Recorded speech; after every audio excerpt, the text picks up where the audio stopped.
Hi everyone, this is our channel, Around My Story. Please like, share and subscribe. Avec le recul, je me rends compte que j'ai été élevée dans un monde très étrange. Au centre de ce monde se trouvait ma mère, célibataire, héroïnomane et, du moins à mes yeux, la meilleure mère du monde. Chaque jour, il y avait un moment où elle me disait « J'arrive dans une seconde » avant de disparaître dans sa chambre avec quelques-unes de ses amies et de fermer la porte à clé. À 7 ans, je restais longtemps devant cette porte fermée à clé, essayant d'imaginer ce qui se passait de l'autre côté. Il m'a fallu des années pour comprendre ce qu'elle faisait là-dedans. Pendant longtemps, j'ai pensé que les adultes faisaient une sorte de sieste. Ils sortaient de cette pièce si calme, si détendu et si joyeux. J'avais l'impression de rater quelque chose, car même après des nuits complètes de sommeil, j'étais toujours fatiguée. Je voulais devenir exploratrice plus tard, et je savais que cela me demanderait beaucoup d'énergie. Ma mère avait énormément d'amour à donner, et c'est moi qui en recevais le plus. Nous jouions ensemble tous les jours pendant des heures, et nous rêvions d'aventures ensemble. J'étais Link, elle était Zelda, et notre mission était de vaincre le méchant démon qui vivait à quelques pas de notre maison dans l'ouest de l'Autriche. Tout d'abord, nous devions nous procurer une carte, afin de pouvoir localiser le démon et le détruire. Si ma mère était trop fatiguée pour notre mission, elle devait boire une potion à base de gousses de pavot pour reprendre des forces. Ma mère recevait généralement ses amis chez elle, comme Werner, qui m'a dit qu'il tirait son énergie de la nature et des arbres. Werner me racontait toujours les heures de gloire du club de football autrichien, tandis que le petit ami de ma mère, Adam, m'a appris à jouer aux échecs quand j'avais 6 ans. Il avait appris à jouer pendant son séjour en prison. Le seul mensonge que ma mère m'ait jamais raconté est sans doute que mon père était mort dans un accident de voiture avant ma naissance. Ce n'est que des années plus tard, lorsqu'Adam et elle sont devenus abstinents, qu'ils m'ont expliqué que mon père biologique était mort d'une overdose d'héroïne. Après avoir passé quelques mois en prison pour possession de drogue, il avait pris sa dose habituelle, mais sa tolérance avait baissé pendant qu'il était en prison et la dose s'était avérée trop forte. Dans sa douleur, ma mère enceinte a envisagé de se suicider, mais un livre qu'elle a lu l'a convaincue qu'elle se réincarnerait sous la forme de vie la plus inférieure si elle le faisait.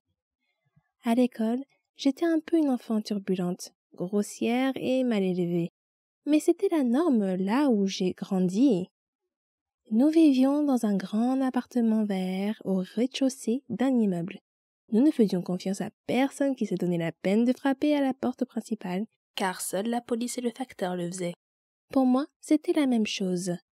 Tous les autres passaient par le balcon et entraient directement dans notre salon. Un visiteur fréquent était le dealer de ma mère, que nous appelions le grec. Une fois, alors que maman était dans sa chambre, le grec m'a forcé à boire un verre avec lui. Je n'avais que 7 ans à l'époque. Lorsque ma mère l'a découvert, elle l'a chassé de la maison. Mais, comme elle me l'a expliqué plus tard, tout le monde a droit à une seconde chance, et elle a fini par le laisser revenir. Au cours de l'été 1999, alors que j'avais 8 ans, ma mère avait vraiment des difficultés avec sa consommation de drogue. Adam semblait proche de la mort après 23 ans de dépendance. Et je commençais lentement à comprendre ce qui se passait autour de moi.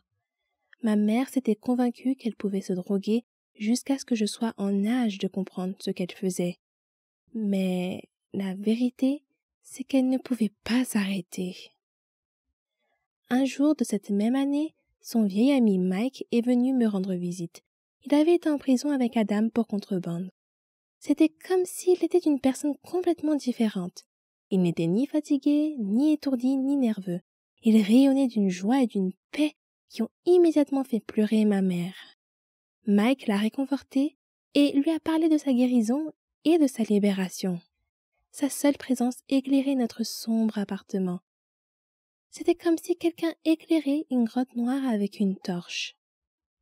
Adam l'a mis à la porte de l'appartement avant de casser quelques meubles et de crier qu'il ne voulait plus rien avoir à faire avec Mike.